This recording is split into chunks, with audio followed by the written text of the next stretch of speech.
Hello everyone, this is Neha Gupta. Welcome to Mehra classes.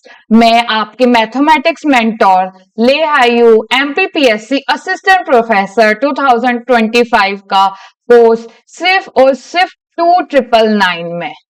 अगर आपको इसे परचेस करना है तो डाउनलोड कीजिए हमारा ऐप मेहरा क्लासेस और वहां से आप कोर्स को बाय कर सकते हैं। और अगर कोई भी प्रॉब्लम आपको अराइज हो तो इस नंबर पे आप क्वेरी पूछ सकते हैं। और अगर आपको मेहरा क्लासेस ऐप डाउनलोड करना है तो वो हमारे डिस्क्रिप्शन में लिंक प्रोवाइडेड है। तो चलिए बढ़ते हैं आज लेक्चर 3 की तरफ। लेक्चर 3 स्टार्ट करने से पहले मैं आपको एक कॉन्सेप्ट बताना चाहूंगी जो कल मेरे से शायद एक मिस्टेक हो गई थी कि मैंने ये बताया था आपको कि एफ जेड जेड बार जो होता है वो होता है डिफरेंशिएबल। ये मैंने आपको बताया था और ये बताया था कि नॉट सेटिस्फाई सीआर इक्वेशन, ये बताया था। तो ये सेटिस्फाई तो नहीं करता है सीआर इक्वेशन, पर ये डिफरेंशिएबल भी नहीं होता है। मैं आपको बता देती हूँ डिफरेंशिएबल की डेफिनेशन क्या थी। At z is equals to 0 क्या होता है, f z by f z 0 upon z minus 0।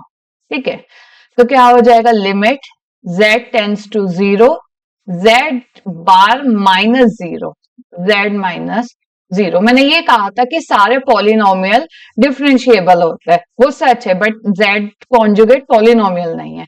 Z Z square Z cube या Z to the power n, ये सब पॉलिनोमियल होते हैं जो क्या होते हैं, डिफरेंशिएबल होता है। तो हम क्या करेंगे, पाथ मेथड का यूज करेंगे। Let us take y is equals to mx, limit z tends to 0। यहां पर पहले अपन लोग y x और y के फॉर्म में कन्वर्ट कर देते हैं। x minus iota y, x plus iota y, ठीक है। और y के जगह में क्या लिख लेती हूँ, mx। चलिए लिख लेते हैं x माइनस आयोटा mx और यहां पर x टेंस टू 0। एक मिनट इरेज करके कर देते हैं।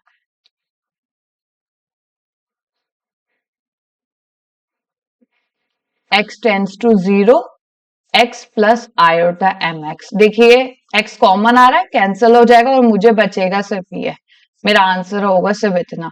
तो ये लिमिट क्या हो रही है, एग्जिस्ट ही नहीं कर रही है, लिमिट नॉट एग्जिस्ट। तो ये डिफरेंशिएबल नहीं होगा। F Z is not differentiable. किस पे, z इज इक्वल्स टू 0 पे। और सीआर इक्वेशन की बात थी तो हम एक कॉम्प्लेक्स फॉर्म के थ्रू चेक करते हैं। Del F bar del Z bar जो क्या आ रहा है, 1 आ रहा है, जो 0 के इक्वल नहीं है। तो ये CR F Z does not satisfy CR equation. ठीक है, ये मेरे से एक मिस्टेक थी। मैंने आपको कहा था कि जेड बार डिफरेंशिएबल होगा, तो ये प्लीज आप करेक्ट कर दीजिए। ठीक है, चलिए अब स्टार्ट करते हैं हमारा लेक्चर नंबर 3, जहां हम आज पढ़ेंगे मेन जो सबसे इंपॉर्टेंट टॉपिक है। और इसमें से कम आप 2 से 3 क्वेश्चन मान के ही चलिए इस टॉपिक से आता है। 2 से 3 क्वेश्चंस तो 100% आएंगे ही आएंगे। तो आज का लेक्चर हमारे लिए बहुत ज्यादा इंपॉर्टेंट होगा। तो प्लीज स्टार्ट करते हैं। चलिए सबसे पहले हाँ, एनालिटिक फंक्शन पढ़ने से पहले एक छोटा सा कॉन्सेप्ट जो है harmonic function. F Z is equal to u plus iota y. एक कॉम्प्लेक्स फंक्शन ले लिया, उसको हार्मोनिक तभी कहते हैं जब ये लाप्लास इक्वेशन को सेटिस्फाई करता है। जो ये u x x plus u y y है, ये क्या है, ये लाप्लास इक्वेशन कहा जाता है। इसे लाप्लास इक्वेशन कहा जाता है। हम पढ़ेंगे पार्शियल डिफरेंशिएशन इक्वेशन में, इसको पढ़ेंगे, ठीक है, पीडीई में पढ़ेंगे। तो इसको अभी जान लेते हैं कि इसको लाप्लास इक्वेशन कहा जाता है।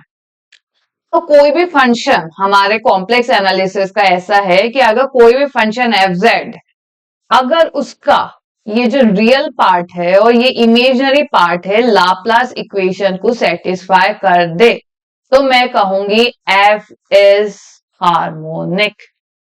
क्या कहूंगी? F is harmonic.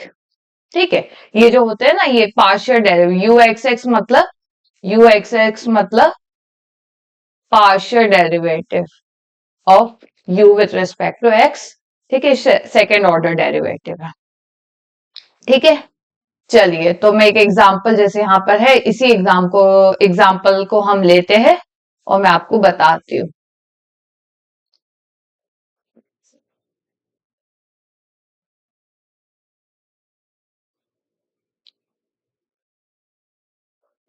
ठीक है, यहाँ पर u क्या है? देखिए ये वाला, ये देखिए u क्या है?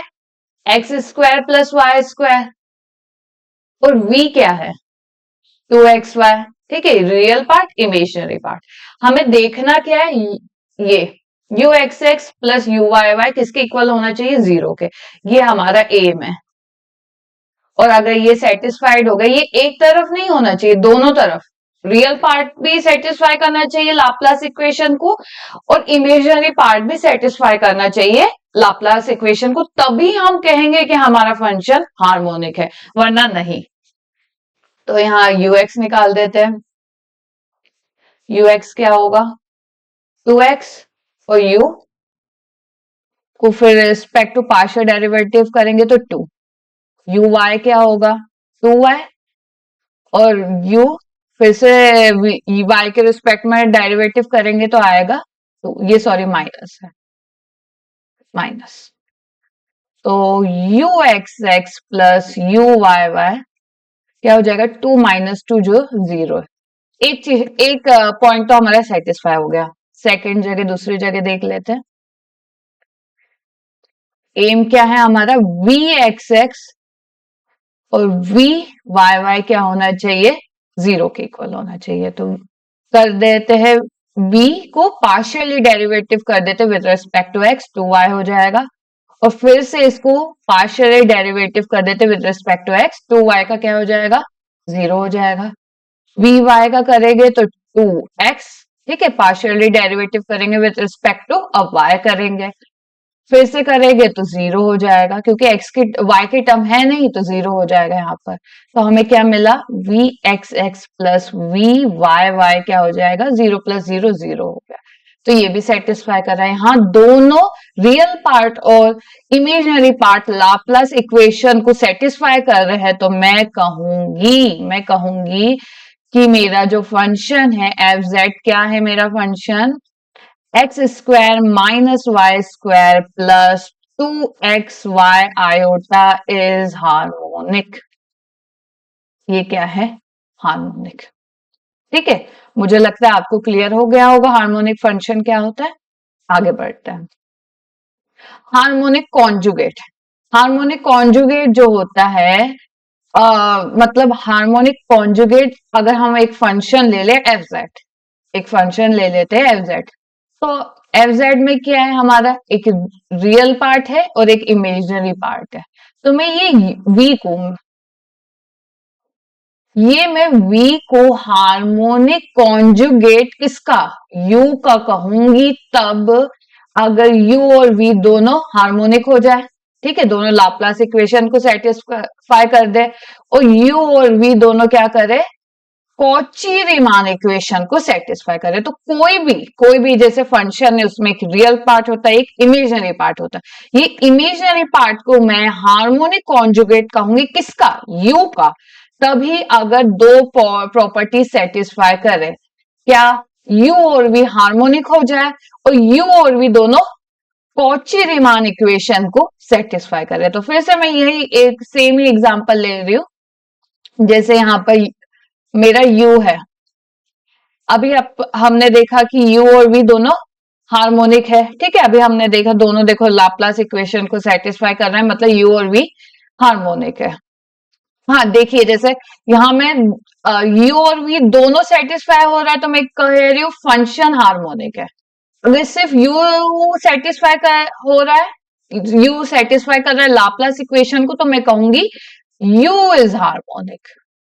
और अगर v कर रहा है लाप्लास इक्वेशन को सेटिस्फाई तो मैं कहूंगी v इज हार्मोनिक, और दोनों कर रहा है तो मैं कहूंगी मेरा पूरा फंक्शन ही हार्मोनिक है। ठीक है, तो यहां से आप कंफ्यूज, तो यहां से तो मुझे ये पता चल गया है कि u और v क्या है, इज हार्मोनिक। ये दोनों क्या है, हार्मोनिक है। अब दूसरा एक ले लेते हैं कि मुझे क्या सेटिस्फाई करवाना है, u और v क्या है, कॉची रीमान इक्वेशन को सेटिस्फाई कर रहा है। तो u क्या है, x square minus Y square, और v क्या है 2xy। और मेरी कॉची रीमान इक्वेशन क्या कहती है कि ux किसके इक्वल होना चाहिए, vy के। ये आपको याद रखना है।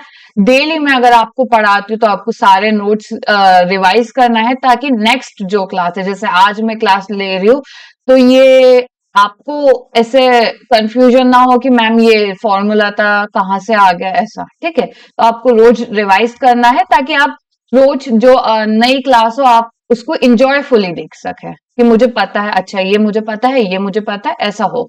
ठीक है, u y is equal to minus v x. ठीक है, ये मेरी CR इक्वेशन है। अगर इसको सेटिस्फाई करता है तो मैं कहूंगी कि v क्या है मेरा, v जो है हार्मोनिक कॉन्जुगेट है u का। ठीक है, अब ux क्या हो जाएगा, 2x, और vy क्या हो जाएगा, vy हो जाएगा 2x। देखिए इक्वल आ रहा है। ठीक है, अब नेक्स्ट uy क्या हो जाएगा, -2y, और ux क्या हो, vx क्या हो जाएगा, vx क्या हो जाएगा 2y। तो माइनस आना चाहिए, मतलब माइनस vx क्या हो जाएगा, -2y। तो ये दोनों इक्वल आ रहा है, तो मैं ये क्या है, CR इक्वेशन को भी सेटिस्फाई कर रहा है। तो u और v हार्मोनिक भी है, और u और v CR इक्वेशन को भी सेटिस्फाई कर रहा है। तो मैं कहूंगी कि ये जो v है, ये जो v है किस क्या है, हार्मोनिक कॉन्जुगेट है। हार्मोनिक कॉन्जुगेट है किसका, u का। ठीक है, v is harmonic conjugate of q। ऐसे एग्जाम में पूछ लिया जाता है। एग्जाम में जैसे क्वेश्चन आता है कि if u is given, u given होता है और बोल दिया जाता है कि find the harmonic conjugate of u। तो उस तरीके के आपको एग्जाम में क्वेश्चन आते हैं, मैं आपको बताऊंगी कैसे सॉल्व किया जाता है। ठीक है, अब एनालिटिक फंक्शन, ये हमारा मेन टॉपिक है, एनालिटिक फंक्शन।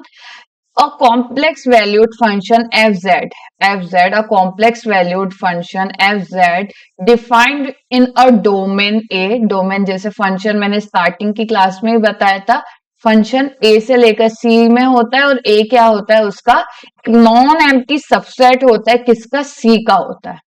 तो a function defined in a domain A is said to be analytic. उसे एनालिटिक कहा जाता है कोई भी पॉइंट में, जो पॉइंट किस में बिलोंग कर रहा है, उसके डोमेन ए में, if fz is differentiable at all the points of D। ठीक है, ये एक डेफिनेशन है।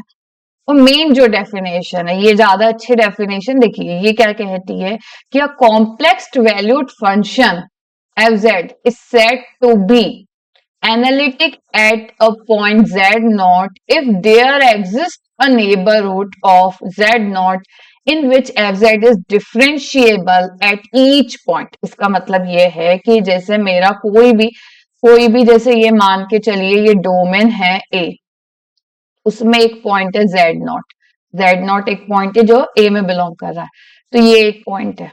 तो अगर अगर इस पॉइंट में फंक्शन तो डिफरेंशिएबल है ही, इस पॉइंट में जो मेरा fz फंक्शन है वो इस पॉइंट पे डिफरेंशिएबल है, पर इसके नेबरहुड में, इसके आसपास के जितने भी पॉइंट्स हैं, अगर वहां भी डिफरेंशिएबल है, तो मैं कहूंगी कि मेरा फंक्शन क्या है, एनालिटिक है। क्या है, एनालिटिक है। बस इतनी सी है, इतनी सी ही इसकी डेफिनेशन, और कुछ भी नहीं। अब मोस्ट कॉमन हाँ, और एक और बात है कि एनालिटिक फंक्शन को हम हार्मोनिक फंक्शन भी कहते हैं। ये आ सकता है कि एनालिटिक ना कह के वो कहेंगे कि होलोमॉर्फिक फंक्शन। ठीक है, आपको ये याद रखना, दोनों सेम है। तो मोस्ट कॉमन एग्जाम्पल क्या होते हैं, f Z is equals to जो भी पॉलिनोमियल है जेड, या F Z is equals to z to the power n, ये सारे के सारे फंक्शन क्या होते हैं, एनालिटिक होते किसमें? पूरे कॉम्प्लेक्स प्लेन में, at whole complex plane, whole complex plane में।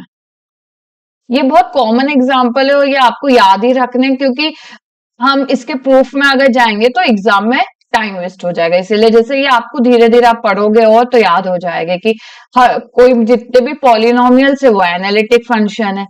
जितने भी जैसे e to the power z हो गया या e to the power iota z हो गया, माइनस आयोटा, इस तरीके के जितने भी फंक्शन है, एक्सपोनेंशियल फंक्शन, इस तरीके के, वो क्या होते हैं? एनालिटिक होते हैं पूरे कॉम्प्लेक्स प्लेन में।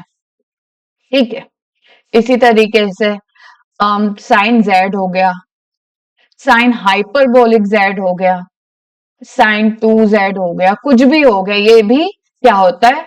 एनालिटिक होता है पूरे कॉम्प्लेक्स प्लेन में। उसी तरीके से कॉस में भी। ओह सॉरी,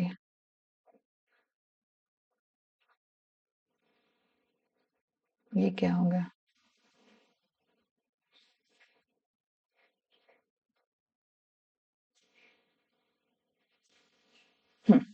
ठीक है, देखिए cos z, cos hyperbolic z या कॉस 3z 5z, ये भी सब क्या होता है?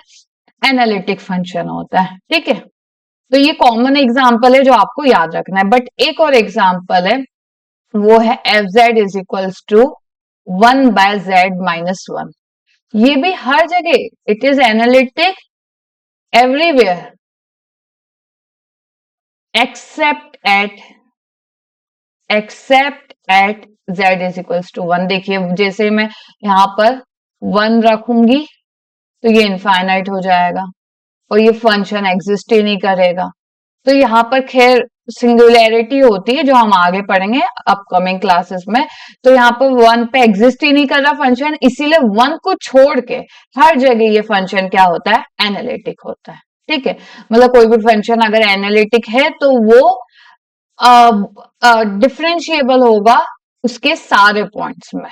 ठीक है, उसके डोमेन में। अब आ जाते हैं एनालिटिक फंक्शंस के रिजल्ट के बारे में। तो मैं सबसे पहले 2 एनालिटिक फंक्शन ले लेती हूँ। ये 2 मैंने एनालिटिक फंक्शन ले लिए। ठीक है, ये दोनों एनालिटिक है। अब उन दोनों का प्लस कर दो, माइनस कर दो। जैसे मैंने अभी z² प्लस साइन z लिया है, तो ये भी क्या होता है? ये एनालिटिक है, ये भी एनालिटिक है। इन दोनों का सम भी एनालिटिक होगा। कोई भी 2 एनालिटिक फंक्शन है तो उन दोनों का सम करो या उन दोनों का डिफरेंस लो तो भी एनालिटिक ही होगा। ठीक है, अगर कोई भी 2 एनालिटिक फंक्शन है उन दोनों का प्रोडक्ट करो। जैसे मैं ले लेती हूँ F z sine z cos z। ठीक है, अगर देखा जाए तो इसको सिंपलेस्ट फॉर्म में कन्वर्ट करेंगे तो साइन 2z/2 हो जाएगा। तो ये भी फंक्शन क्या होता है? Analytic. Means product of 2 analytic function is always analytic. ठीक है, अब f z by g z मतलब कोशेंट, मतलब डिवाइड। जैसे मैं ले लू sine z upon e to the power z. अब यहाँ e to the power z क्यों ले रही हूँ? क्योंकि वो कभी भी 0 के इक्वल नहीं होता है, तो ये फंक्शन एनालिटिक है। बट आप ये नहीं ले सकते, z² नहीं ले सकते, क्योंकि z² तो 0 हो सकता है, पॉसिबल है। अगर मैं z की वैल्यू 0 रखूंगी तो वैल्यू फंक्शन क्या आ जाएगा? एग्जिस्ट नहीं करेगा फिर, इसीलिए आप ये नहीं ले सकते। जब अगर e टू द पावर मतलब gz अगर 0 के इक्वल ना हो तो हम ले सकते हैं। तो जैसे ये ले लिया है हमने sine z upon e to the power z, ये फंक्शन भी क्या होता है? एनालिटिक होता है। और ये नॉर्मल सी बात है कि अगर मैं कोई भी फंक्शन में कोई भी कांस्टेंट से मल्टीप्लाई कर दूं तो वो भी क्या हो जाएगा? एनालिटिक हो जाएगा। ठीक है, ये डी पॉइंट। अब ये बहुत इंपॉर्टेंट है, ये बहुत इंपॉर्टेंट रिजल्ट है। और ये अगर आप ये क्वेश्चन अराइज होगा कि मैम कि एनालिटिक क्या होता है, कौन से सम प्रोडक्ट, ये तो हमें समझ में आ गया कि कब कब एनालिटिक होता है। बट अगर क्वेश्चन में पूछ ले कि which of the following function is analytic, तो आप फाइंड आउट कैसे करोगे?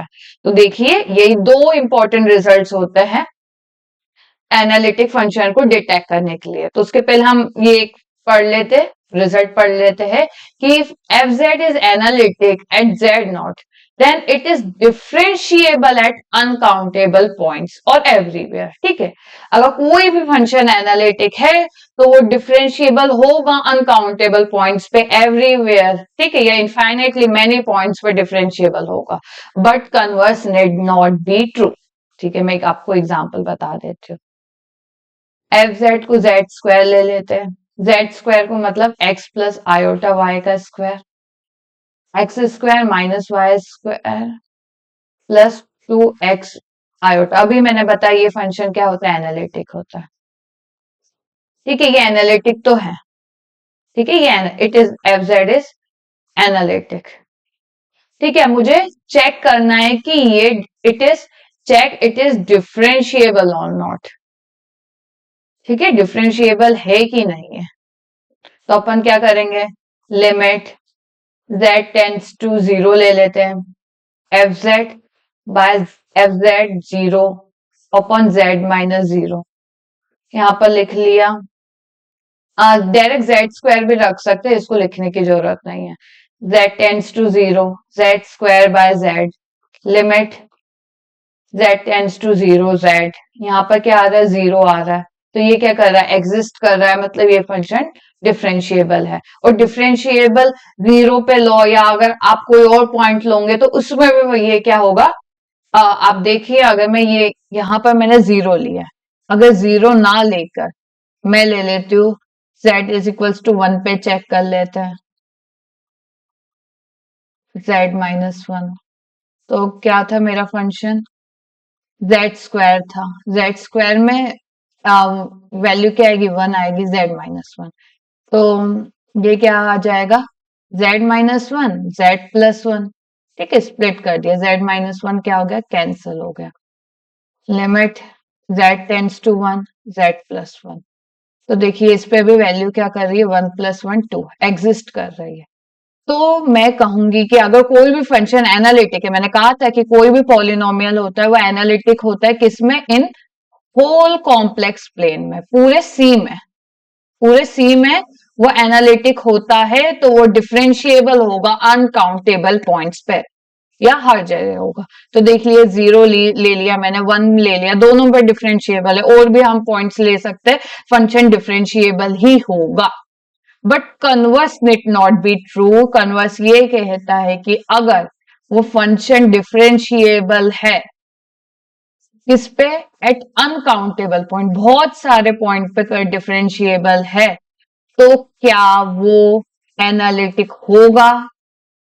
एग्जाम्पल ले लेते हैं, चलिए, f Z is equals to z x square plus iota y square. ठीक है, मैं क्या करती हूँ उसमें, डिफरेंशिएबिलिटी कैसे चेक करते हैं हम लोग, पहले क्या करते हैं, सीआर इक्वेशन ले लेते हैं, यू एक्स फाइंड कर दिया 2x और वी वाई फाइंड करेंगे, तो यहाँ पर आ गया ना समझ में, अब तो आ गया होगा कि यहाँ पर u क्या है, एक्स स्क्वायर है, और v क्या है, वाई स्क्वायर, रियल और इमेजिनरी पार्ट।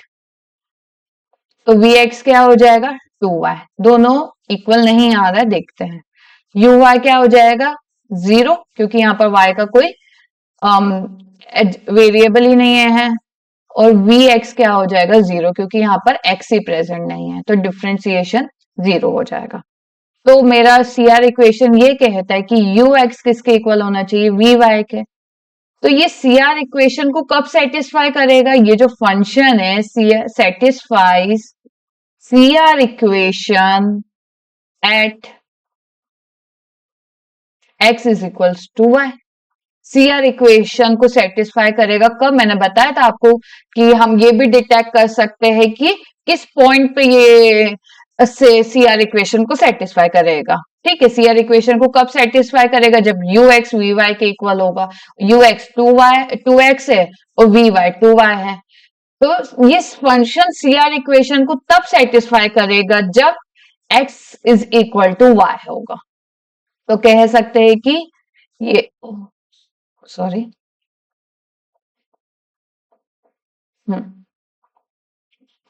तो मैं कह सकती हूँ कि ये फंक्शन क्या होगा, f Z is differentiable at x is equals to y. कैसे? क्योंकि अगर कोई भी फंक्शन सीआर इक्वेशन को सेटिस्फाई कर रहा है और उसके सारे पार्शियल डेरिवेटिव कंटिन्यूअस है तो वो डिफरेंशिएबल भी होगा। पर किस पे सीआर इक्वेशन को सेटिस्फाई कर रहा है? X is equals to y पे। तो डिफरेंशिएबल भी किस पे होगा? X is equals to y पे। तो x is equals to y अगर मैं लाइन ड्रॉ करूं तो ऐसी आएगी। ठीक है, मतलब ये एक्स और वाई किस में बिलोंग कर रहे हैं? सी पे। मतलब अनकाउंटेबल पॉइंट पे ये डिफरेंशिएबल होगा, है ना? अनकाउंटेबल पॉइंट पे डिफरेंशिएबल होगा। बट ये जो फंक्शन है एनालिटिक नहीं होगा। क्यों? क्योंकि मैं अगर जैसे यहां पर एक पॉइंट ले लेती हूँ, एनालिटिक कब होता है कि अगर मैं उसका कोई भी पॉइंट लू, अगर कोई भी मैं पॉइंट लू, ये x is equals to y line है, अगर मैं एक पॉइंट यहां ले लेती हूँ और इसका नेबरहुड ड्रॉ करती हूँ, तो यहां पर कोई ना कोई पॉइंट तो ऐसा मिलना चाहिए जिसपे फंक्शन डिफरेंशिएबल हो, पर नहीं मिलेगा। तो ये फंक्शन क्या होगा? F Z is not analytic. Function is not analytic. तो मेरा ये जो कन्वर्स था कि अगर फंक्शन डिफरेंशिएबल है तो वह एनालिटिक हो, ऐसा जरूरी नहीं है। हो भी सकता है, नहीं भी हो सकता है। बट एक चीज ये है कि अगर फंक्शन डिफरेंशिएबल नहीं है तो वह एनालिटिक भी नहीं होगा। ठीक है, जैसे कि मैंने कहा, अभी मैंने आपको एक बताया था example, F Z is equals to Z bar ले लिया, लिमिट जेड टेंस टू, मैं एक अज्यूम कर रही हूँ जीरो पे चेक कर लेते, क्योंकि अगर एक पॉइंट पे भी नहीं होगा तो फिर उसके लिए कंडीशन ट्रू नहीं होगी। F zero by Z minus zero, Z bar मैंने आपको बताया था शायद अभी, हाँ अभी बताया था मैंने कि ये डिफरेंशिएबल, नॉट डिफरेंशिएबल, स्टार्टिंग में जो मैंने एग्जांपल लिया था, डिफरेंशिएबल नहीं होगा, नॉट डिफरेंशिएबल। अगर ये डिफरेंशिएबल नहीं है तो मैं कहूंगी, 100% कहूंगी कि ये इज नॉट एनालिटिक, ये एनालिटिक भी नहीं होगा। ठीक है, आगे चलते हैं। अगर function, if a fz is analytic at z not, then it satisfies CR equation. अगर कोई भी फंक्शन एनालिटिक है तो वो CR इक्वेशन को जरूर सेटिस्फाई करेगा, और उसका कंट्रा पॉजिटिव हर कोई भी स्टेटमेंट है, उसका कंट्रा पॉजिटिव स्टेटमेंट हमेशा ही ट्रू रहता है कि अगर कोई भी फंक्शन CR इक्वेशन को ही सेटिस्फाई नहीं कर रहा है तो वो एनालिटिक भी नहीं होगा। ठीक है, अभी मैंने कहा f Z is equals to, मैं ले लेती हूँ जेड स्क्वायर, जो क्या है x square minus Y square plus 2xy iota. ठीक है, यू क्या है यहाँ पर? यू है x square minus Y square, v है 2xy। ठीक है, तो u x, C R equation क्या है? सी आर इक्वेशन में मुझे यू एक्स वी वाई दिखाना है और u y minus v x ये दिखाना है। ठीक है, तो यू एक्स क्या हो जाएगा? 2y, वी वाई क्या हो जाएगा? 2x इक्वल है, यू वाई क्या हो जाएगा? माइनस 2y, और वी एक्स क्या हो जाएगा? 2y हो जाएगा, और माइनस वी एक्स क्या हो जाएगा? माइनस 2y इक्वल है। तो F Z satisfy C R equation in whole C, मतलब अगर ये अच्छे से सेटिस्फाई कर रहा है तो पूरे कॉम्प्लेक्स प्लेन में सेटिस्फाई करेगा। और मुझे तो ये पता ही है कि एनालिटिक है, मैंने आपको बताया है कि कोई भी अगर फंक्शन जो पॉलिनोमियल है तो वो एनालिटिक होगा। ये एनालिटिक है तो आपको इतना सॉल्व करने की जरूरत ही नहीं, आप कह सकते हो कि हाँ ये सीआर इक्वेशन को भी सेटिस्फाई करेगा। पर अगर ये सीआर इक्वेशन को ही सेटिस्फाई नहीं कर रहा है, अगर ये सीआर इक्वेशन को ही नहीं सेटिस्फाई कर रहा है तो ये एनालिटिक भी नहीं होगा। जैसे मैं ले लेती हूँ एक एग्जांपल, जेड बार ले लिया, क्या कर सकते हैं? Del F by del Z bar 1, जो 0 होना चाहिए पर 1 है, तो क्या कर रहा है ये? एफ जेड डज नॉट मैं एक ही एक एग्जांपल इसीलिए ले रही हूँ ताकि आपका कॉन्सेप्ट क्लियर हो जाए। अगर मैं मल्टीपल एग्जांपल लूंगी तो आपको एक कंफ्यूजन क्रिएट होगा, इसलिए मैं एक एक या दो एग्जांपल को लेके चल रही हूँ ताकि कंफ्यूजन क्रिएट ना हो। आपको उस सर्टेन फंक्शन के बारे में सब कुछ नॉलेज हो गया तो आप एग्जाम में भी अच्छे से परफॉर्म कर सकते हो। Does not satisfy CR equation, तो ये क्या होगा, function analytic is not analytic, ये फंक्शन एनालिटिक भी नहीं होगा। ठीक है, तो यहां दो हो गया। अगर फंक्शन अगर फंक्शन एनालिटिक है तो डिफरेंशिएबल होगा। और कल ही हम लोगों ने एक पॉइंट पढ़ा था, एक पॉइंट ये पढ़ा था कि अगर फंक्शन डिफरेंशिएबल है तो वो सीआर इक्वेशन को भी सेटिस्फाई करता है। तो यहाँ एक बहुत इंपॉर्टेंट रिजल्ट क्रिएट होता है कि कोई भी फंक्शन एनालिटिक है तो वो डिफरेंशिएबल होगा, और अगर डिफरेंशिएबल है तो वो सीआर इक्वेशन को भी सेटिस्फाई करेगा। और not CR equation, contrapositive, not CR equation, not differentiable, not differentiable और नॉट एनालिटिक।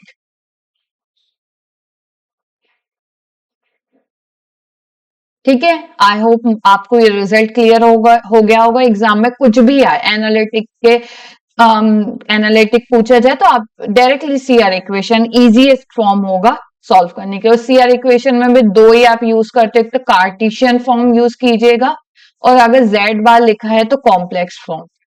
बट बस directly del F bar del Z bar कीजिए। अगर कुछ ऐसी कांस्टेंट वैल्यू आ रही हो जो जीरो के इक्वल नहीं हो तो फंक्शन सेट सीआर इक्वेशन ही नहीं होगा, डायरेक्ट एक लाइन का आंसर हो जाएगा। ठीक है, वो कार्टेशियन फॉर्म है तो यू एक्स और u y, v y, u y is equal to v x, बस ये आप याद रखोगे तो आप ये रिजल्ट के थ्रू बता सकते हो। अगर सीआर इक्वेशन को नहीं सेटिस्फाई कर रहा तो डिफरेंशिएबल भी नहीं है, डिफरेंशिएबल नहीं है तो वो एनालिटिक भी नहीं होगा। तो एक ही फॉर्मूले से आपको बहुत कुछ रिजल्ट मिल सकता है। अब आ जाते हैं एक और रिजल्ट पे कि if a function is analytic then u और वी आर हार्मोनिक। मतलब कोई भी अगर फंक्शन एनालिटिक है तो वो हार्मोनिक जरूर होगा, और अगर हार्मोनिक ही नहीं है तो एनालिटिक भी नहीं होगा। फंक्शन देख लेते, जैसे मैं वही फॉर्मूला यूज करती हूँ,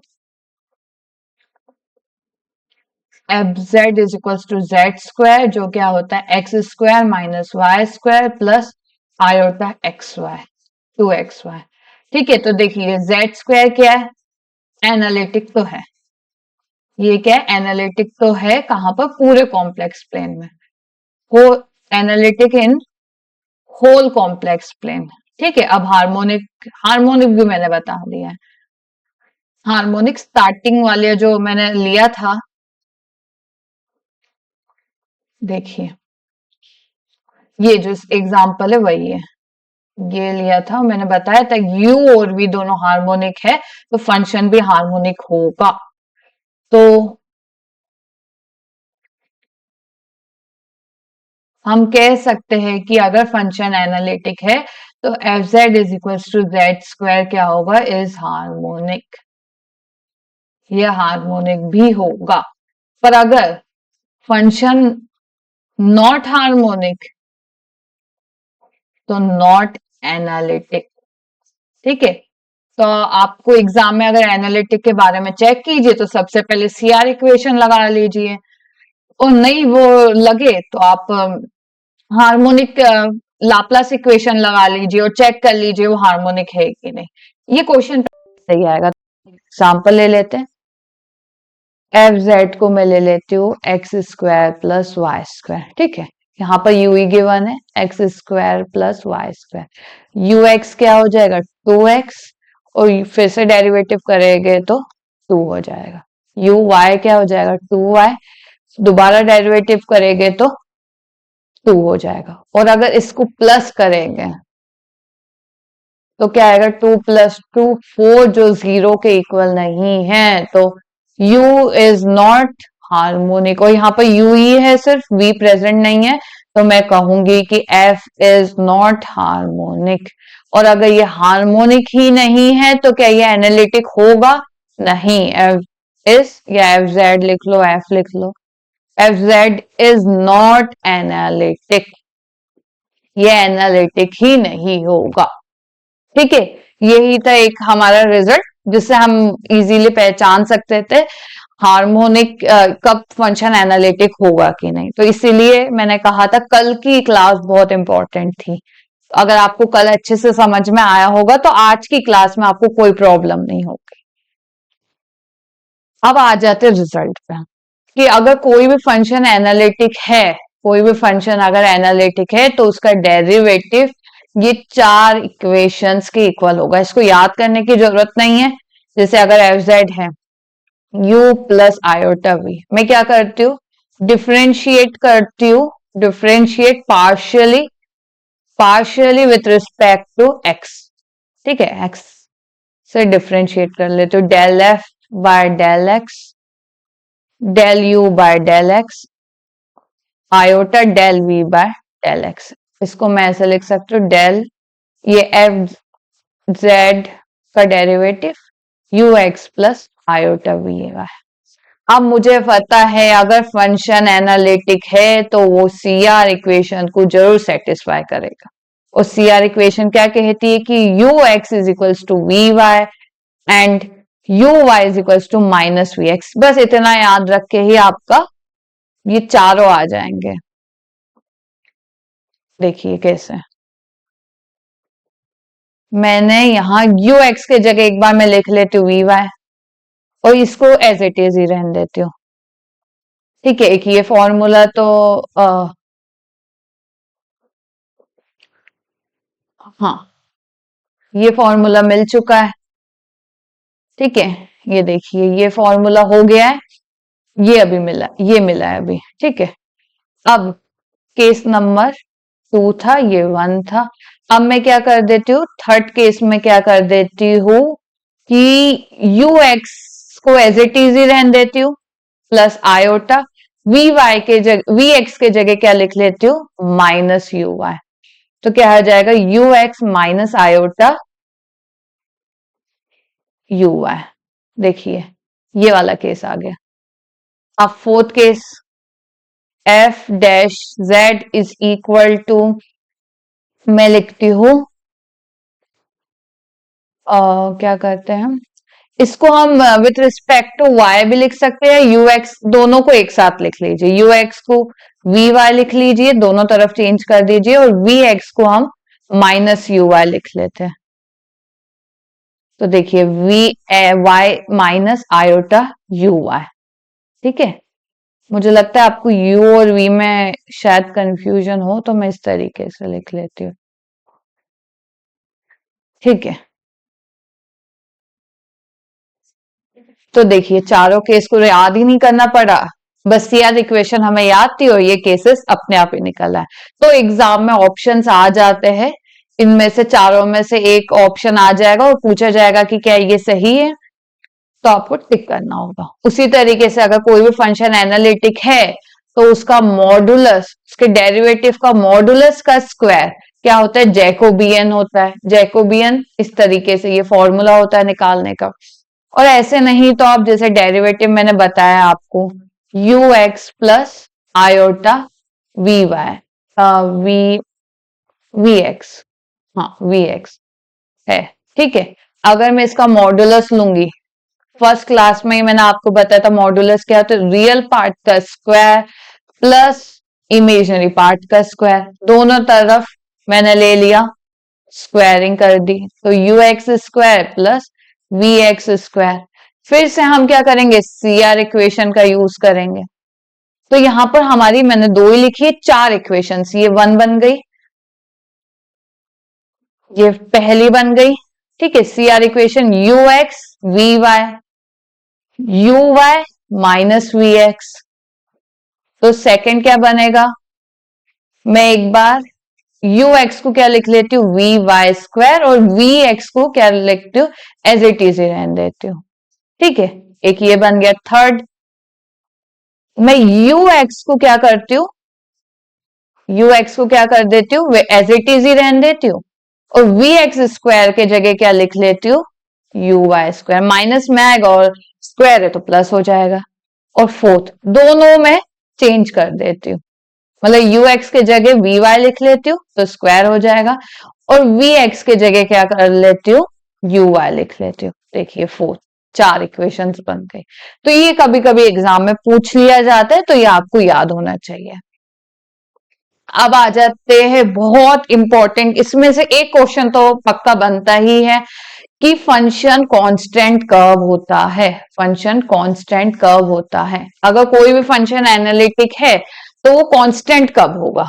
तो देखिए, ये अगर let fz is an analytic function, then fz is constant if any one of the following conditions hold। अगर ये conditions है, ये conditions में से एक भी अगर पॉइंट होल्ड कर रहा है तो फंक्शन कांस्टेंट होगा। जैसे पहला पॉइंट है कि अगर कोई भी फंक्शन का मॉडुलस कांस्टेंट हो, modulus of fz is constant, तो मैं कहूंगी कि फंक्शन कांस्टेंट होगा। कैसे, जैसे fz कांस्टेंट है, fz क्या होता है, u plus iota v square, ठीक है, ये क्या हो जाएगा, root u square plus v square, ठीक है। दोनों तरफ मैंने क्या किया, स्क्वायरिंग की, दोनों तरफ स्क्वायरिंग की, तो u square plus v square, ये क्या होगा, एक रियल वैल्यू देगा, और ये हमेशा क्या होगा, ये कांस्टेंट ही होगी,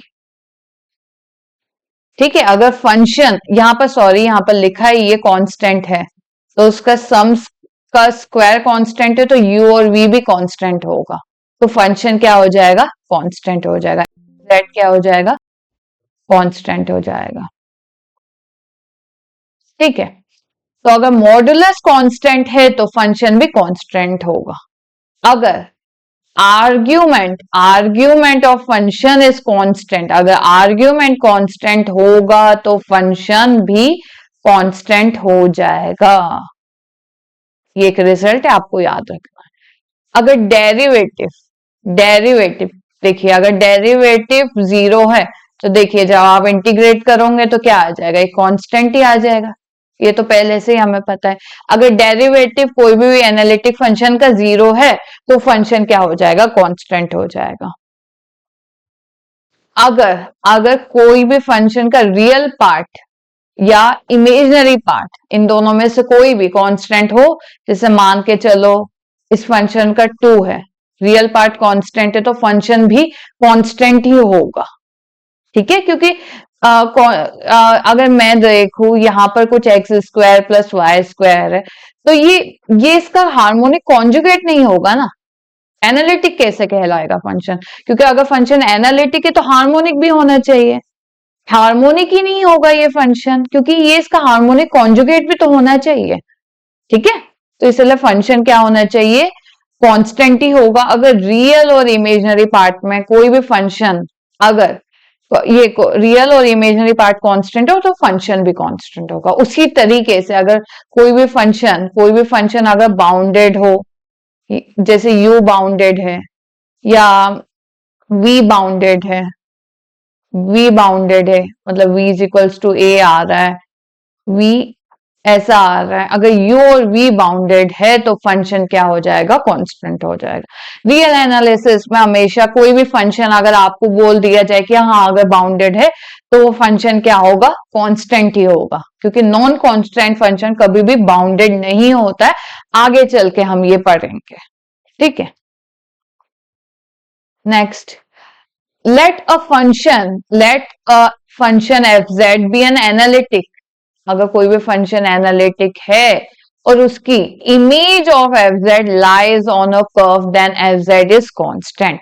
मतलब जैसे कि कोई भी फंक्शन एनालिटिक है, ठीक है, मान लो कि fz क्या है, एनालिटिक है, और उसकी सारी वैल्यूज एक कर्व में, मतलब ये इस कर्व में वैल्यू एग्जिस्ट कर रही है, ठीक है, तो वो फंक्शन क्या होगा, कांस्टेंट होगा। क्योंकि अगर जैसे मैं यहां पर ले लू fz, यहां पर एक पॉइंट ले लो, इसका नेबर रूट लो, तो ये तो फंक्शन एनालिटिक ही नहीं होगा, क्योंकि वो डिफरेंशिएबल होना चाहिए उसके नेबरहुड में, ठीक है, और कर्व में तो ऐसा होगा नहीं, इसीलिए फंक्शन को क्या होना होगा, कांस्टेंट ही होगा। Next, if F Z is analytic function, अगर एफ जेड एनालिटिक फंक्शन है और एटलीस्ट वन यू और वी इज नॉट हार्मोनिक, अगर फंक्शन में से एक भी अगर हार्मोनिक नहीं हुआ तो फंक्शन कांस्टेंट ही कहलाएगा। मैंने अभी बताया था कि अगर फंक्शन नॉट हार्मोनिक होता है तो क्या होता है, नॉट एनालिटिक। पर अगर दे दिया जाए क्वेश्चन में कि नहीं वो एनालिटिक है पर यू और वी हार्मोनिक नहीं है, तो फंक्शन क्या होगा, कांस्टेंट होगा। ठीक है, क्योंकि non zero non constant analytic function, non constant function analytic नहीं हो सकता है। ठीक है, वो कभी एनालिटिक नहीं होगा। तो अगर एनालिटिक है तो वो कांस्टेंट ही होगा। अब यहाँ एक इंपॉर्टेंट इस पे एक क्वेश्चन आया है और बन जाता है इसमें कि कोई भी फंक्शन एनालिटिक है, तो मैंने आपको कहा है कि अगर जैसे ये फंक्शन है u प्लस आयोटा v, ठीक है, ये एक फंक्शन है, तो यहाँ पर मैंने आपको बताया है कि v जो क्या होता है, हार्मोनिक कॉन्जुगेट होता है किसका, u का। ठीक है, हार्मोनिक कॉन्जुगेट होता है किसका, u का होता है। वैसे ही उल्टा भी वाइस वर्सा भी कैसे होता है, माइनस यू, माइनस ये जो होता है u रियल पार्ट उसका माइनस लगा लो तो वो होता है harmonic conjugate, harmonic conjugate of किसका, v का। ठीक है, बस u के आगे माइनस लगा लेना है। और हमारी जो दो कंडीशन थी कि ये कि u और v, मतलब यहाँ पर क्या होना चाहिए, माइनस u और v, पहली बात तो माइनस u और v क्या होना चाहिए, हार्मोनिक होना चाहिए। और ये दोनों क्या करना चाहिए, CR इक्वेशन को सेटिस्फाई करना चाहिए। ठीक है, ये तो अगर कोई भी फंक्शन एनालिटिक है तो क्या होता है, v हार्मोनिक कॉन्जुगेट होता है u का और माइनस u हार्मोनिक कॉन्जुगेट होता है v का। ठीक है, ये है। पर अगर कोई भी फंक्शन एनालिटिक है और ये दे दिया जाए क्वेश्चन में कि v हार्मोनिक कॉन्जुगेट है किसका, u का, और u भी हार्मोनिक कॉन्जुगेट है v का, माइनस u नहीं। अगर u हार्मोनिक कॉन्जुगेट है मतलब माइनस ना होके प्लस है, u अगर हार्मोनिक कॉन्जुगेट है v का तो फंक्शन कैसा हो जाएगा, कांस्टेंट हो जाएगा। ऐसा होता ही नहीं है। ठीक है, अगर एनालिटिक है तो v हार्मोनिक कॉन्जुगेट होगा u का और माइनस u हार्मोनिक कॉन्जुगेट होगा v का। ठीक है, पर अगर u और v एक दूसरे के हार्मोनिक कॉन्जुगेट हो जाए तो फंक्शन कैसा हो जाता है, कांस्टेंट। ठीक है, आगे बढ़ते हैं। इफ अ फंक्शन मतलब एफ जेड अगर एक नॉन कांस्टेंट एनालिटिक फंक्शन है तो उसके कॉन्जुगेट कभी भी एनालिटिक नहीं होते हैं। मैं आपको एग्जांपल बता देती हूँ। जैसे जेड स्क्वायर है, ठीक है, मैंने कहा ये एनालिटिक है, ये आपको पता है। पर अगर मैं इसका कॉन्जुगेट ले लू, अगर मैं इसका, एक minute,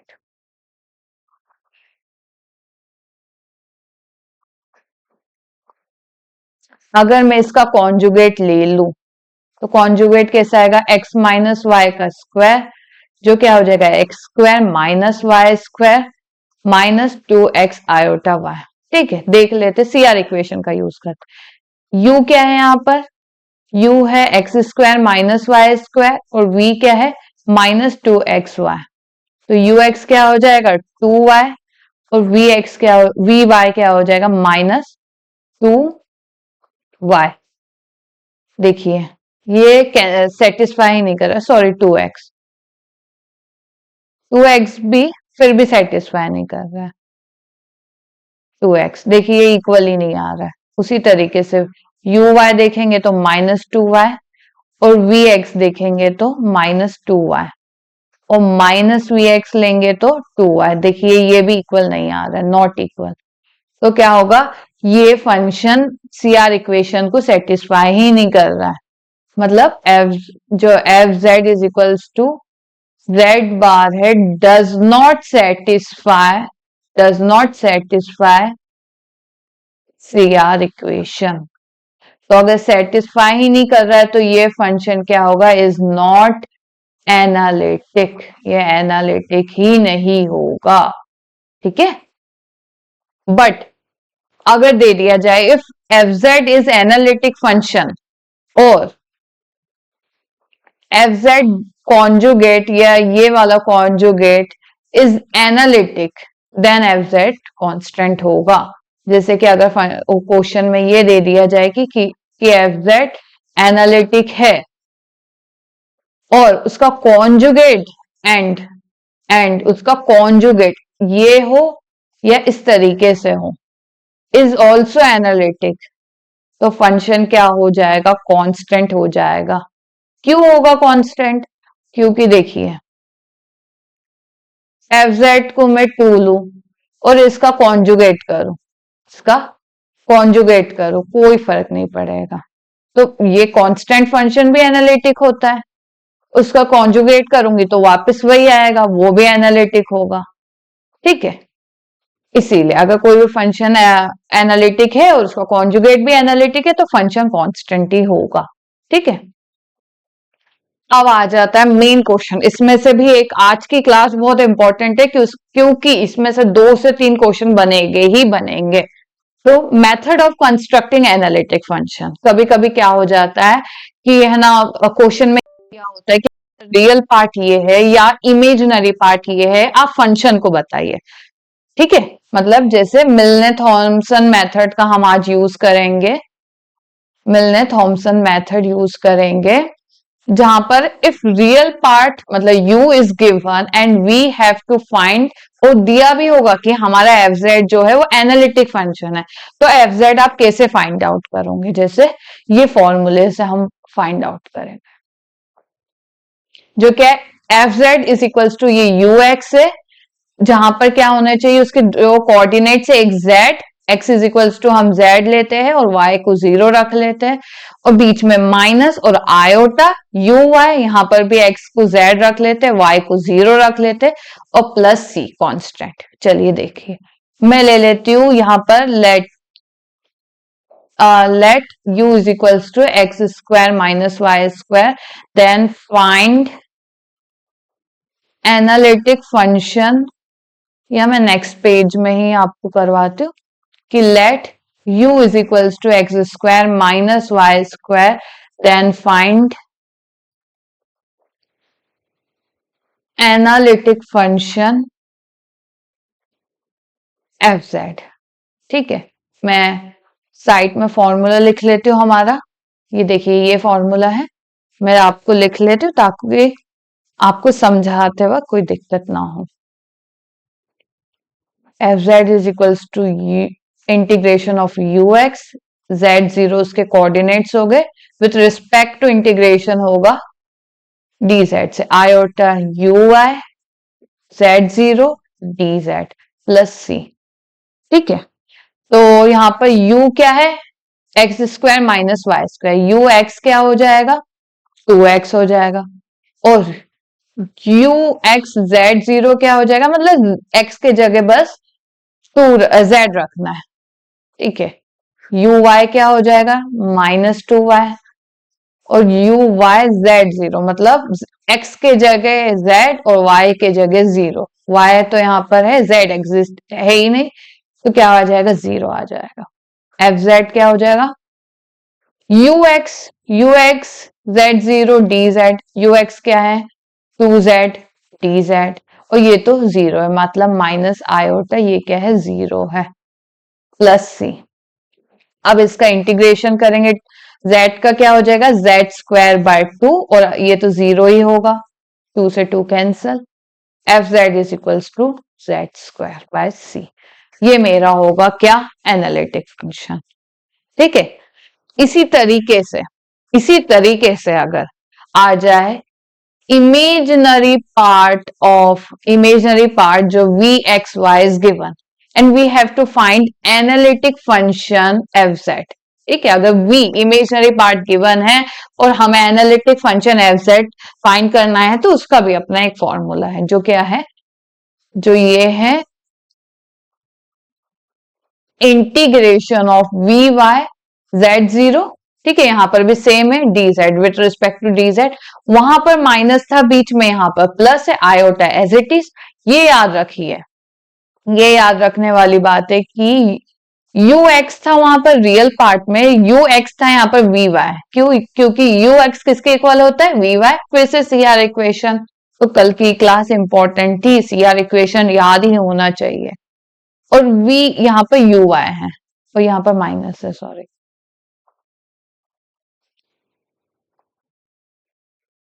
minus z0 dz plus C. देखिए यू एक्स किसके इक्वल होता है, वी वाई के, और वी वाई यू वाई किसके इक्वल होता है, माइनस वी एक्स के।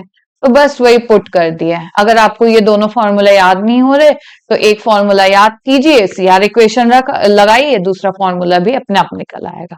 ठीक है, अब हम एक क्वेश्चन कर लेते हैं इसमें कि इफ, मतलब इमेजिनरी पार्ट मेरा है 2xy, then find the analytic function.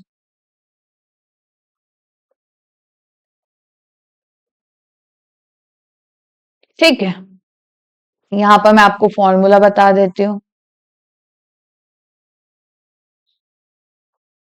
F Z जो था वो था वी वाई z0 dz, बीच में आयोटा था, v x z0 dz plus constant c। तो वी एक्स क्या हो जाएगा, यहाँ पर 2y हो जाएगा, और वी एक्स 20 लिखेंगे तो क्या आएगा, 20 नहीं सॉरी, z0 लिखेंगे तो क्या आएगा, 0 आएगा। ठीक है, और वी वाई क्या हो जाएगा, 2x हो जाएगा, और वी वाई z0 लिखेंगे, मतलब x के जगह अगर z रखेंगे तो 2z हो जाएगा। ठीक है, अब फॉर्मूले में रख लेते हैं, v y 2z dz plus iota v x 0 dz plus c। Integration किया, z स्क्वायर बाय 2 मल्टीप्लाई में 2 और प्लस c, 0 का 0, एफ जेड क्या हो जाएगा, z स्क्वायर प्लस c। देखिए ये मेरा एनालिटिक फंक्शन है। तो मैंने, ये एक्चुअली एक ही फंक्शन था, ये फंक्शन था f Z is equals to Z square, जिसको अगर एक्सपेंड करेंगे तो मेरा आंसर ये आएगा। तो इसका ये रियल पार्ट था u और ये था v। ठीक है, ये तो एक बहुत नॉर्मल सा रिजल्ट, नॉर्मल एग्जांपल था, पर एक क्वेश्चन में अगर आपको थोड़ा अच्छा क्वेश्चन पूछा जाए तो आपको ये फॉर्मूला लगाना है। ठीक है, तो आप देख सकते हैं कि ये एनालिटिक फंक्शन ही निकला c, इसीलिए वो आपको क्वेश्चन में दिया होगा कि c की वैल्यू यहाँ पर मान लेते हैं कि c 0 होता है। ठीक है, व्हेन कि किसी, मतलब f0 क्या हो जाएगा, 0 हो जाएगा, तो c0 ऐसा दिया भी रहता है। ठीक है, अगर f0 में लगाऊंगी तो क्या हो जाएगा, 0 प्लस c, f0 क्या है, 0 plus is equal to 0 plus c, और c की वैल्यू क्या आ गई, 0, तो एफ जेड क्या आ गया, जेड स्क्वायर। ठीक है, तो ये था हमारा u और v अगर दिया हो तो हम function, analytic function find out कर सकते हैं। तो आज हमने बहुत सारी चीजें पढ़ी। हम लोगों ने ये पढ़ा कि एनालिटिक फंक्शन होता क्या है, सेकंड हमने ये पढ़ा, हार्मोनिक भी पढ़ा हमने, हार्मोनिक फंक्शन क्या होता है। थर्ड मोस्ट इंपॉर्टेंट कि एनालिटिक फंक्शन कांस्टेंट कब होता है, कब होता है ये पढ़ा, और एनालिटिक फंक्शन को मिलने थॉमसन मेथड से कैसे फाइंड आउट किया जाता है। ठीक है, तो चलिए अब बढ़ते हैं क्वेश्चंस की तरफ। देखिए ये एमपीपीएससी असिस्टेंट प्रोफेसर 2018 में आया है। तो सबसे पहले वीडियो को पॉज कीजिए, 2 मिनट का वक्त दीजिए, फिर से उसको प्ले कीजिए और फिर मैं आपको आंसर बताती हूँ। देखिए, an analytic function is infinitely differentiable, finitely differentiable, not differentiable और नन ऑफ दिस। तो मैंने आपको कहा अगर कोई भी एनालिटिक फंक्शन है, ये हमारी स्टेटमेंट ही है, तो वो डिफरेंशिएबल होता है अनकाउंटेबल पॉइंट्स पे। अनकाउंटेबल मतलब हम उसको इनफाइनाइटली डिफरेंशिएबल कहते हैं। अनकाउंटेबल एट अनकाउंटेबल पॉइंट्स पे डिफरेंशिएबल होता है, मतलब इनफाइनाइटली डिफरेंशिएबल होता है। ठीक है, तो ए इसका ऑप्शन है। देखा, बहुत इजी था। बस हमें सारे जितने भी आज मैंने आपको पढ़ा है सब स्टेटमेंट्स आपको रिवाइज करते रहना है, ताकि कोई भी स्टेटमेंट एग्जाम में आ जाए तो वो क्वेश्चन हमारा मिस आउट ना हो। चलिए, ये क्वेश्चन है। कभी कभी ये हो जाता है कि हमें रियल पार्ट दिया रहता है और पूछ लिया जाता है कि इमेजिनरी पार्ट क्या है। ठीक है, तो यहाँ पर जैसे वो कैसे फाइंड आउट करते हैं, सबसे दो तरीके हैं ये फाइंड आउट करने के। सबसे पहले सीआर इक्वेशन को सेटिस्फाई हो रहा है यानी ऑप्शन के थ्रू देख सकते हैं। जैसे यहाँ पर जैसे u क्या दिया गया है मेरा, एक्स क्यूब माइनस 3xy²। ठीक है, तो मुझे ये चेक करना है, एक एक ऑप्शन से मैं चेक कर सकती हूँ कि क्या ये सीआर इक्वेशन को सेटिस्फाई कर रहा है कि नहीं। जैसे y ux है, 3x² हो गया माइनस 3y² हो गया। ठीक है, ये हो गया। मुझे ये किसके इक्वल होता है, vy के इक्वल होता है। अब इनमें से इन चारों में से तो कोई v होगा, मेरा जो आंसर होगा वो ये सब v है, v की वैल्यूज ही है। ठीक है, तो इन चारों में से कोई तो v होगा, तो मैं क्या करती हूँ, चारों में vy निकालती हूँ। vy इसका निकाला तो क्या आ जाएगा, 3y³ आ जाएगा, 3y² आ जाएगा, जो ux के इक्वल नहीं है, कैंसल। ऑप्शन को डिस्कार्ड करते हुए भी अगर आप सीख लेंगे ना तो आपको एग्जाम के लिए बहुत हेल्पफुल होगा। अगर इसको करेंगे तो ये होगा -3y² प्लस 3x²। ये इक्वल आ रहा है तो ये हम अभी ले सकते हैं। पर ये नहीं कि एग्जाम में अगर हाँ फर्स्ट ऑप्शन में ही अगर ये वैल्यू आ गई तो टिक कीजिए, नहीं ऐसा नहीं है। और किसी में भी सेटिस्फाई करता है। vy देख लेते हैं, -3y² प्लस 3x²। ये भी हो रहा है, देखिए ये भी सेटिस्फाई कर रहा है। देखिए दो ऑप्शन सेटिस्फाई कर रहा है। अगर आप सीधे चले जाते बी ऑप्शन में तो आपका इनकरेक्ट हो जाता है। vy क्या आ रहा है, -3y² प्लस 3x²। देखिए तीनों ऑप्शन में ये सेटिस्फाई कर रहा है। अब हमारे पास एक और है, हमारे पास कंडीशन uy की, -6xy, जो किसके इक्वल होना चाहिए, -vx के। मतलब vx क्या होना चाहिए, 6xy। चलिए सेकंड दूसरे पेन से मैं आपको करके बताती हूँ। ये तो ऑप्शन डिस्कार्ड हो ही चुका है, इसको करने की जरूरत नहीं। इसमें देखा जाए vx निकाले तो क्या होगा, ये आ रहा है 6xy आ रहा है। ठीक है, ये भी आ रहा है। इसमें और देख लेते हैं, इसमें भी 6xy आ रहा है। अब दो में आ रहा है तो आगे चेक करने का कोई मतलब नहीं। तो ये जो पहली कंडीशन है, अगर कभी भी क्वेश्चन ऐसा पूछा जाए तो सबसे पहले सीआर इक्वेशन लगाओ, ऑप्शन के थ्रू चेक करो। नहीं मिल रहा है तो चलिए आगे बढ़ते, सीआर इक्वेशन ही लगाएंगे। जैसे यहाँ u दिया हुआ है मेरा x³ माइनस 3y², और हमें पता है ux किसके इक्वल है, सीआर इक्वेशन के थ्रू vy के इक्वल है। तो ux क्या होगा, 3x² माइनस 3y² vy। तो हम क्या कर देंगे, यहां पर इंटीग्रेट करेंगे both the side with respect to y। ठीक है, तो ये v आ जाएगा और इसको इंटीग्रेट करेंगे विथ रिस्पेक्ट टू y, तो क्या आएगा, 3x² y आ जाएगा माइनस 3y³ 3। और अगर y के रिस्पेक्ट में ये पार्शियल डेरिवेटिव है, यहाँ इंटीग्रेट करते हैं तो मेरा जो c ना आके क्या आता है, एक फंक्शन आ जाता है, क्योंकि with respect to y integrate किया है तो मेरा x का फंक्शन आ जाएगा। ये आपने पढ़ चुका है। ठीक है, तो v क्या हो गया, 3x² minus y³ plus x 5x। ठीक है, अब मुझे टारगेट ये है कि ये 5x निकालना है। सेकेंड कंडीशन होती है uy क्या हो जाएगा, -vx। तो u जो मेरा दिया है उसके रिस्पेक्ट में y के रिस्पेक्ट में पार्शियली डेरिवेटिव कर देता है, तो -6xy आ जाएगा। और v को ये है मेरा v, या ये वाला जो v है, अभी तक हमें v पता नहीं है इसलिए यहाँ पर हम इसको क्या करेंगे, पार्शियली डेरिवेट करेंगे with respect to x. 6xy, y cube का तो 0 ही होगा, प्लस 5-x।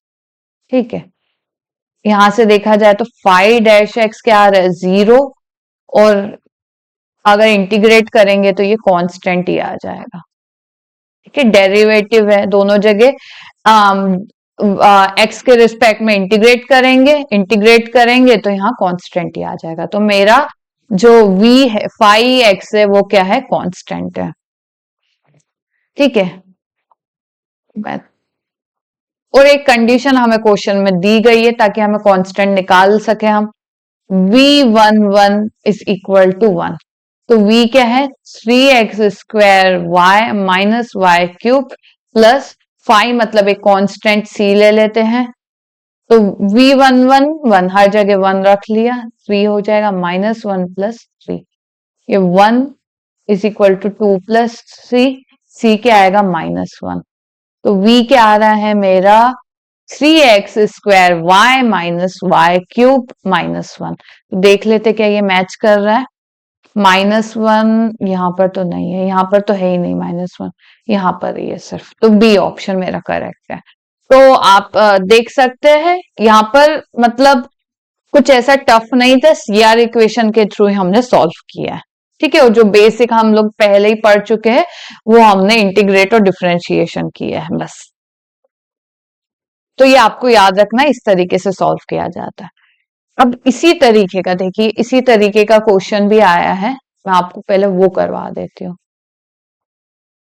शायद लिया नहीं है, इसी तरीके का क्वेश्चन आया था इस बार 2022 में। मैं आपको बता देती हूँ, उनने कहा था कि if u is equal to 1/2 log x² plus y², ठीक है, देन fz नहीं, सॉरी fz नहीं, हमें तो v फाइंड करना है।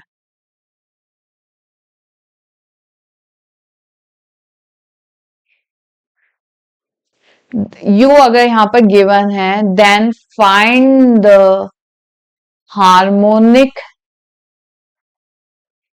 कॉन्जुगेट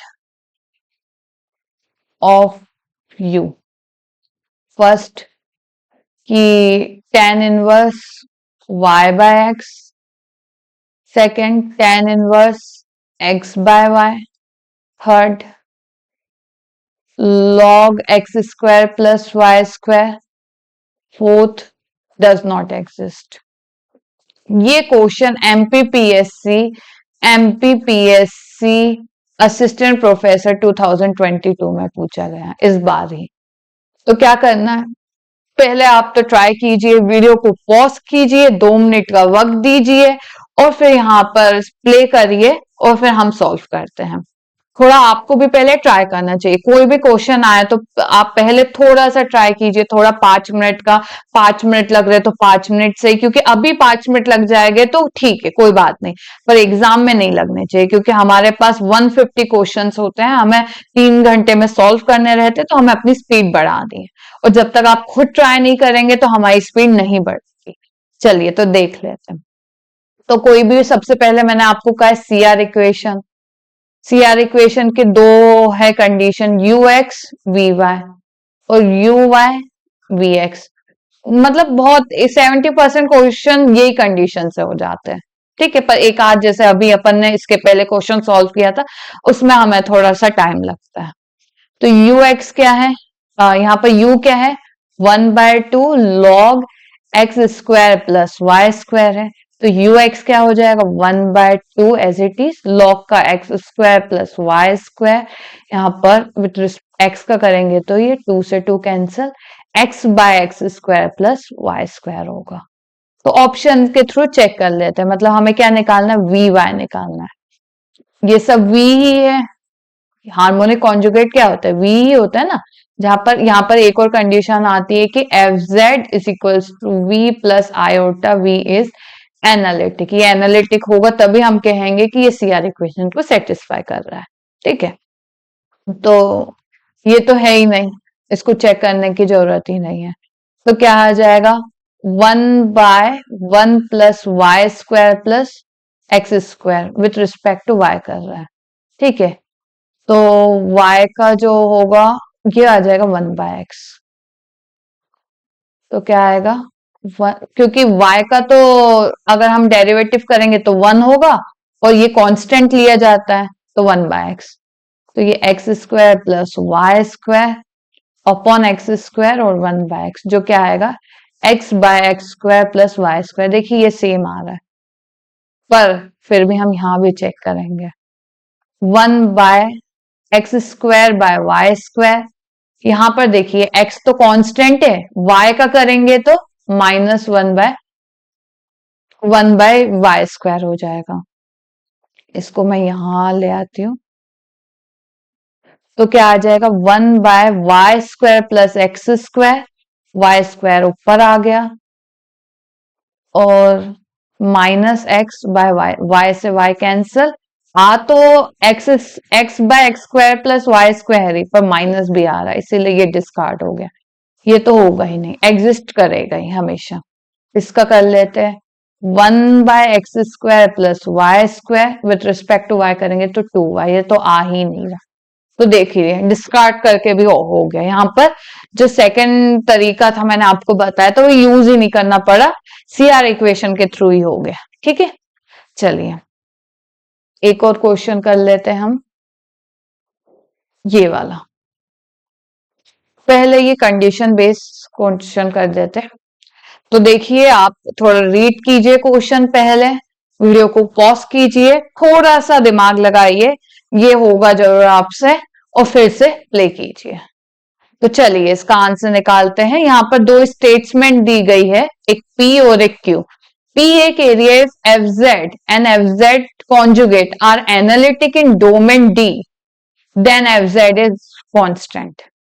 और दूसरी कंडीशन ये, area if FZ is equal to U plus iota V is analytic, then GZ is equal to V plus iota U। तो इन दोनों में से कौन सी कंडीशन ट्रू है? तो हमें पता ही है कि अगर FZ एनालिटिक है तो FZ बार एनालिटिक कभी नहीं होता है, पर अगर है, ये भी है, तो फंक्शन क्या हो जाएगा, कांस्टेंट। तो P तो ट्रू है। तो देखिए A में लिखा है P ट्रू, ठीक है, P फॉल्स, तो इसको डिस्कार्ड, हमेशा जैसे एक देख लिया तो डिस्कार्ड कर दीजिए। थोड़ा सा लगता है कि हाँ अब इसमें से ही हमें चूज करना है, यहाँ पर P फॉल्स लिखा है D में, तो इसको D को डिस्कार्ड कर दीजिए। अब दो ऑप्शन बचे। Q ये कह रहा है कि FZ is equal to U plus iota V, अगर ये एनालिटिक है then so GZ V plus U iota U। क्या ये हो सकता है? नहीं, ऐसा नहीं हो सकता, क्योंकि मैंने कहा है अगर FZ U plus iota V है तो V हार्मोनिक कॉन्जुगेट होता है U का, और U harmonic conjugate minus U होता है हार्मोनिक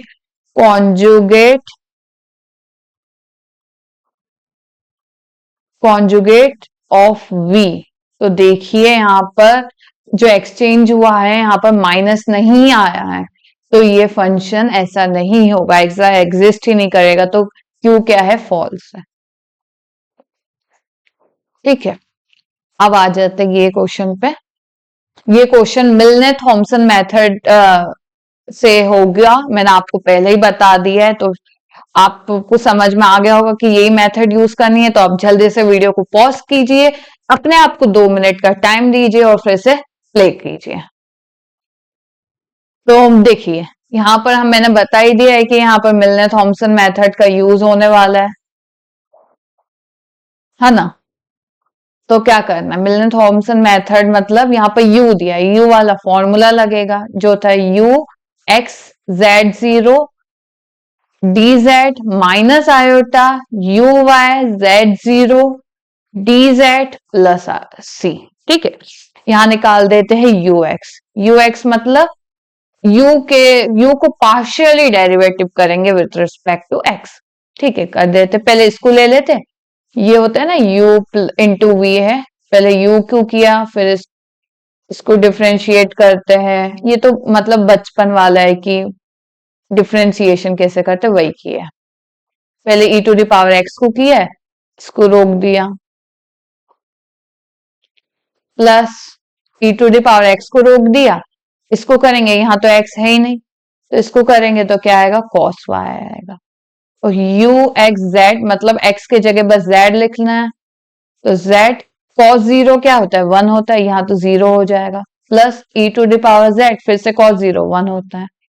अब u y होगा, y के e to the power x as it is, क्योंकि यहाँ पर y की टर्म नहीं है, x as it is, cos y का क्या होगा, माइनस साइन y।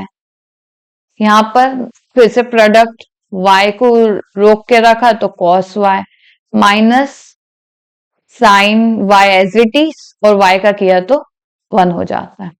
फिर u y z 0 क्या आएगा, e to the power z, यहाँ पर क्या होगा, z साइन 0 0 ही होता है, यहाँ पर भी 0 होगा, और साइन 0 यहाँ पर भी 0, पूरा फंक्शन ही 0 हो रहा है। ठीक है, और इजी बन गया है ये। तो एफ जेड क्या आ जाएगा, यू एक्स के जगह क्या लिख लिया, e to the power z z plus e to the power z d Z plus constant c। ठीक है, एफ जेड क्या हो जाएगा, फिर इसका करेंगे इंटीग्रेशन, तो आईलेट यूज करेंगे, मल्टीप्लाई करेंगे, तो पहले ये एक्सपोनेंशियल का बाद में v e to the power z होता है, और u क्या होता है, ट्रिग्नोमेट्री नहीं, अलजेब्रा z। तो इसका आएगा, पहले z as it is, e to the power z का इंटीग्रेशन करेंगे तो e to the power z आएगा, इसका डिफरेंशिएशन किया और इसका इंटीग्रेशन किया, प्लस c प्लस c। मैं नेक्स्ट पेज में लिख लेती हूँ, मेरा था ये। ठीक है, इसका डी जेड, एफ जेड क्या होगा, इसको रखा, इसका इंटीग्रेशन किया, माइनस इसका u का डिफरेंशिएशन होता है और v का इंटीग्रेशन होता है, प्लस c। और हाँ, यहाँ पर plus e to the power z का इंटीग्रेशन किया तो वैसे का वैसे ही आएगा, F Z z e to the power z minus इसका डिफरेंशिएशन किया तो 1, e to the power z का इंटीग्रेशन किया तो e to the power z बचेगा, बट यहाँ पर एक और इंटीग्रेशन है, तो एफ जेड क्या हो जाएगा, इसका integration e to the power z और ये cancel, z e to the power z मेरा आंसर होगा। देखिए option number C, option number C. देखिए था इजी बिल्कुल, मुझे जो आज मैंने मिलने थॉमसन मेथड लगाई है उसको बस फॉर्मूले को आपको याद रखना है, सॉल्व करना है, पुट करना है, आंसर आ जाएगा। ठीक है, ये ऐसा क्वेश्चन आता है, देखिए ये 2 बार आया है, एमपी सेट 2024 में भी आया और एमपी पीएससी ए असिस्टेंट प्रोफेसर 2025 में भी आया। तो आपको इस तरीके के क्वेश्चन आने चाहिए। आज के लिए बहुत हो गया है, तो हमारा कोर्स आप परचेस करिए 2999 में अगर आप इंटरेस्टेड है। आज ये हमारी लास्ट क्लास है जो डेमो क्लास थी। अब हमारा जो कोर्स होगा आगे का कॉम्प्लेक्स एनालिसिस का, हमारे ऐप मेहरा क्लासेस ऐप आप उसे डाउनलोड कीजिए, वहां से मेरा course MPPSC assistant professor mathematics को सर्च कीजिए, वहां से परचेस कीजिए, तो आप हमारी आने वाली आगे की जो क्लासेस है वहां उस ऐप पर देख पाएंगे। और सारे अपडेट जानने के लिए हमारा YouTube channel Mehra classes subscribe कीजिए। आप हमारे व्हाट्सएप ग्रुप में भी जुड़ सकते हैं, अगर आपने हमारा कोर्स परचेस किया है तो आप हमारे व्हाट्सएप ग्रुप में भी जुड़ सकते हैं। और जो नॉर्मल लोगों के लिए भी व्हाट्सएप ग्रुप है जिसकी लिंक डिस्क्रिप्शन में अवेलेबल है। कोई भी प्रॉब्लम हो तो आप इस नंबर पे अपनी क्वेरी पूछ सकते हैं। तो थैंक यू, आज के लिए इतना ही, कल फिर मिलेंगे।